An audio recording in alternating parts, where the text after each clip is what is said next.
Hi எல்லாருக்கும் வணக்கம். நம்ம இப்போ பார்த்துட்ருக்குது அண்ணன் பையனோட பர்த்டே செலிப்ரேஷன். இந்த சின்ன சின்ன செலிப்ரேஷன்ஸ் எல்லாமே நம்ம குழந்தைங்களோட சந்தோஷத்துக்கு தான். ஏன்னா அவங்க சில வருஷங்கள் கழித்து நினச்சி பார்க்கும்போது கூட நம்மளுடைய பர்த்டேவை அம்மா அப்பா இப்படி செலிப்ரேட் பண்ணாங்க, இவங்க எல்லோரும் வந்தாங்க, நம்ம ரொம்ப ஜாலியாக என்ஜாய் பண்ணோம் அப்படிங்கிற ஒரு மெமரிஸ்க்காக. ஆனால் இந்த சின்ன சின்ன கெட் டுகெதரில் நமக்கு என்ன கிடைக்குது அப்படின்னா, எல்லோரும் ஒன்று சேரணும், சேர்ந்து சமைக்கணும், சாப்பிடணும், நல்லா சிரித்து பேசிட்டு ஒருத்தர் ஒருத்தர் நல்லா கிண்டல் பண்ணிவிட்டு அப்படியே யார் மனசும் கஷ்டப்படாமல் ஜாலியாக பாய் சொல்லிவிட்டு கிளம்பிடணும். நம்ம இதெல்லாம் பண்ணுறதுக்கு ஒரு வாழை இலை விரித்து 10-15 ஐட்டம் சமைச்சு 50 பேர் 100 பேர்னு கூப்பிட்டு அடுத்த ஃபங்க்ஷனை பற்றி அவங்க நினச்சி பார்க்குறதுக்கே பயந்து இதெல்லாம் தேவையே படாது.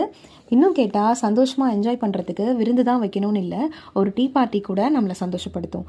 நமக்கு பிடிச்ச ஃப்ரெண்ட்ஸோ இல்லை உறவுகளோ ஒன்று சேரும்போது. ஃப்ரெண்ட்ஸ்குள்ளே அவ்வளோ ஈகோவோ இல்லை பிரச்சனைகளோ இருக்காது. ஆனால் நம்ம சொந்த பந்தங்கள் வரும்போது ஒரு சிலரோட மனஸ்தாபங்கள் இருப்பாங்க, ஏதாவது பழைய பிரச்சனைகள் இதெல்லாம் இருக்க தான் செய்யும். ஆனால் இந்த மாதிரி சின்ன சின்ன சந்திப்புகள், கொண்டாட்டங்கள் அதெல்லாம் சகித்து மறந்து மன்னிச்சு போகிறதுக்கு கண்டிப்பாக வழி செய்யும். ஒரு பழமொழி சொல்லுவாங்களே, எறும்புக்கு கடிக்கிறது குணமாக இருக்கலாம், அதுக்காக நம்ம அதை நசுக்க தான் வேணுமா? நம்மளுடைய குணம் அதை தட்டி விட்டு போகிறதா இருக்கலாமே.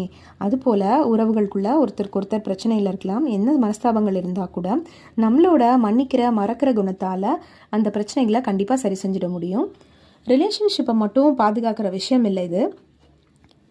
மறக்கிற குணம் நம்மளுடைய ஹெல்த்தை, முக்கியமாக மென்டல் ஹெல்த்தை ஆரோக்கியமாக வச்சுக்கிற விஷயம். உறவுகளோட இப்படி தான் மெயின்டைன் பண்ணணும் அப்படின்னு நான் நினைக்கிறேன். இந்த மாதிரி இருந்தால் தான் அது கண்டினியூ ஆகும். அது கரெக்டான நீங்களும் கமெண்ட்ஸில் சொல்லுங்கள். தேங்க்யூ.